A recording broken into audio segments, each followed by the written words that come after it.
Hey everyone! In today's video, we are going to quickly explore the ins and outs, ups and downs of the Volkswagen brand.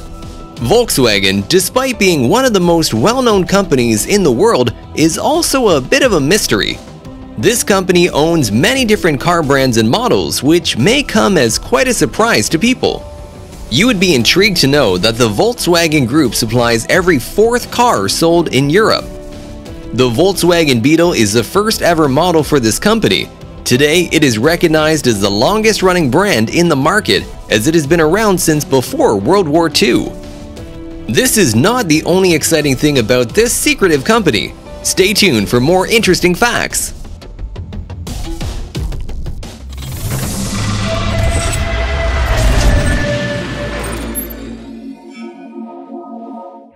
Let us first explore the meaning of Volkswagen. In 1937, only 1 out of every 50 Germans could afford to own a car. Volkswagen set out to correct this by creating automobiles that the average German could afford. This resulted in Volkswagen's name, which translates from German to English as the people's car. Now, let's explore who was the founder of Volkswagen. The founder of this famous brand was named Ferdinand Porsche, whose last name is pronounced Porsche. Born in northern Bohemia in 1875, which today is located in the Czech Republic. Ferdinand's father was a master panel beater. He repaired vehicle bodies at a factory, and he introduced the Beetle for Volkswagen, which was the baby of Ferdinand Porsche. Let's take a look at some of the early achievements of the founder. To understand the brand, we must understand the brand's creator. Porsche was considered a free thinker and a nonconformist from a very young age. He had a creative eye and an excellent mind for design. In the year 1900, while still a teenager, Ferdinand designed the first carriage-like car known as the Egger Lohner. The Egger had 2 electric motors in the front wheel hubs, powered by 2 batteries. He received many awards and commendations for this design and was even welcomed into society's upper echelons due to this. Porsche had a habit of sneaking into the local university whenever he could, even though he did not receive any formal engineering education. Even Archduke Franz Ferdinand, who was the heir to Austria-Hungary's throne, owned one of Porsche's cars for over 10 years. Ferdinand Porsche left his mark in the civilian vehicles, automotive racing, and the aircraft engines industry. Even more noteworthy is that this designer created the first ever gasoline hybrid electric car. So, why did Porsche start a new company? Porsche started his new company out of necessity after several rejections. He tried getting European companies to use his idea of small rear-engine affordable cars, but none would. Ferdinand's dedication to making car ownership something for the everyday man was somewhat of a passion and was his primary motivation for starting a new company. He wanted to build luxurious yet affordable cars, suited by the appropriate financial backing. This was not easy, but after several attempts, he found a way to accomplish his dreams. Controversial supporter behind VW. In 1933, Porsche was introduced to Adolf Hitler by a friend. Hitler had just been elected German Chancellor and leader of the National Socialist German Workers' Party. He wanted to expose the world to Nazism through engineering. Hitler placed 250,000 Reichsmarks up for grabs to anyone who could build a race car for the Grand Prix season. Porsche engineered designs won the 1934 racing season, and he was given the contract to make 3 vehicles for the German government. The Volkswagen-Beetle was a result of these government vehicles. However, the creator confessed that he did not willingly create the cars for Hitler, but he feared for his life. Now, why did VW get destroyed so severely? As the story continues, in 1939, Hitler invaded Poland and thus began World War II. When this happened, the company only had a few cars completed, and customers did not receive their orders from Volkswagen. The company itself had to start making military vehicles to help with the war efforts. They made a prototype of the Beetle in an amphibious version and a V1 flying bomb. In order to destroy the military's manufacturing efforts, this factory became a target to Germany's enemies. By the end of the war, the Volkswagen factory was ruined.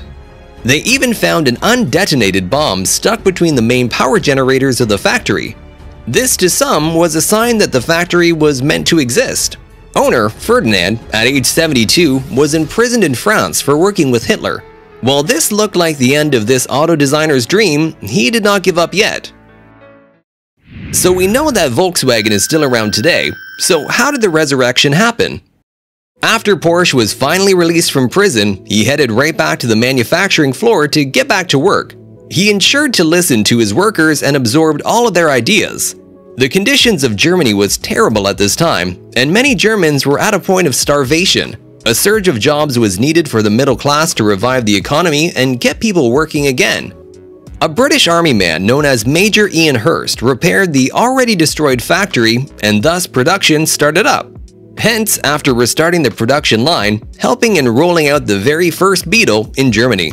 The first batch was made for the German Postal Service.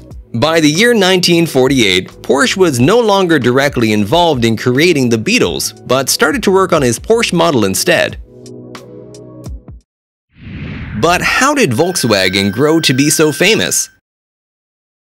In 1950, after getting much success in Europe, Volkswagen took over the American markets as well, with the Beetle model being its main feature. As the bulk of orders started to flow in, the Beetle began to acquire recognition globally. People were drawn to the Beetle for its reliability, high-quality engineering, and excellent quality control. By the year 1955, over 1 million Beetle cars had been produced. And by the early 1960s, customers had to wait between 12 and 18 months before receiving their vehicle. By the year 1973, the Beetle sale began declining, bringing a new generation of cars to life. These models included the Golf car, the Polo, and the Passat cars. Even now, the Volkswagen company is one of the largest companies in the world. In 2019, Volkswagen ranked 7th on the list of Fortune 500 global companies. The market cap of the company was over $99 billion as recently as 2019. At the beginning of this video, we mentioned that Volkswagen owns many other companies as well.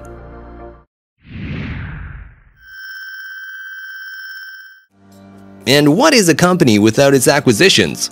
Volkswagen too has its investments. For example, in the 1980s, the company acquired over 75% shares of the Spanish car manufacturer known as Seat. Volkswagen also managed to acquire Audi in 1965 thanks to its success in the Beetle sales. Bentley, Lamborghini, and Bugatti were also added under Volkswagen's umbrella in 1998.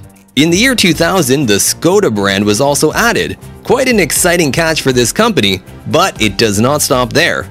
Ital-Design Guigario, the Italian automotive design house, was also acquired by Volkswagen in 2010, a massive acquisition by the company.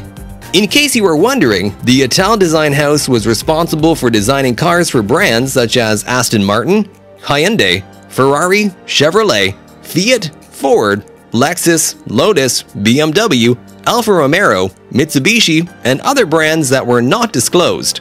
The work by these designers was not only futuristic but also classic and flashy.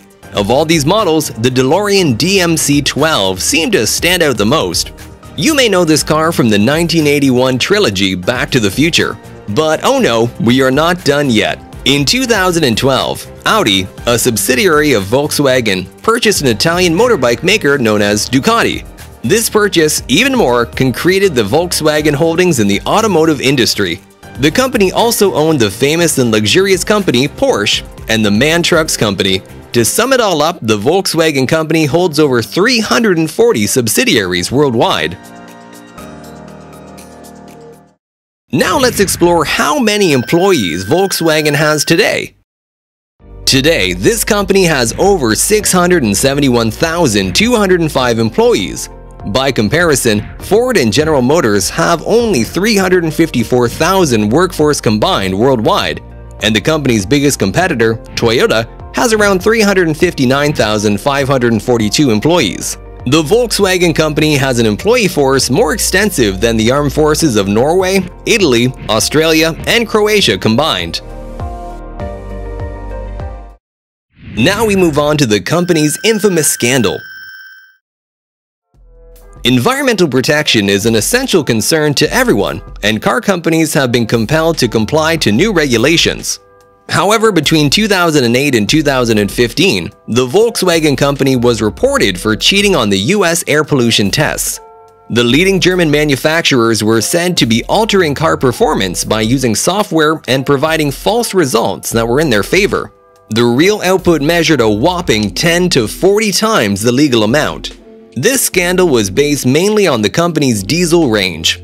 Experts were concerned that any fuel or diesel added to the cars below environmental standards might affect the fuel efficiency, performance, and even the vehicle's speed.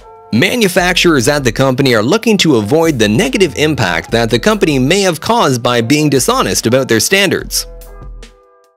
This is the end of us exploring the Volkswagen company. Make sure to like, share, and subscribe to this channel for more exciting episodes like this one. And we'll see you in the next video.